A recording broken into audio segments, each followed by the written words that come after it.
Bill Gates said, "I will always choose a lazy person to do a difficult job because a lazy person will find an easy way to do it." What's a real-life example of this? Comment 1. I was working as a stock boy in a supermarket, and when we had to fill the milk cooler, people would bust open a 12-pack of milk cartons and put them in one by one. On my first day, I just placed the 12-pack in the cooler and cut the plastic off on one side with my box cutter and yanked it from under it, and the look of the store manager and the other employee who was training me was pure bewilderment. From that day, everyone did it my way. Comment 2. Worked as a laborer at a nursery one summer. Daily tasks included manually watering 15,000 plants each day. Put together a back-of-the-napkin plan to build an irrigation system and spent the next few weeks building it with some money from the boss. That system is still running 15 years later and does all the work now. I did automate myself out of the job and had to find another eventually. A couple years later, got my engineering degree.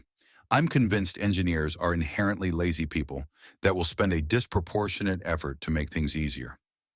Comment 3. My brother-in-law spent a whole summer trying to figure out how to fix his sagging deck at the lake, which he could in theory crawl under and jack it up.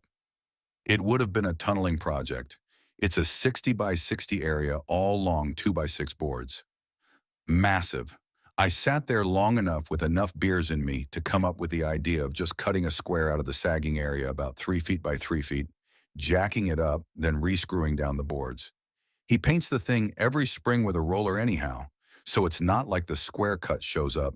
He thought I was a genius. I was just lazy. Comment 4. We had to hold a thermometer in water in chemistry class.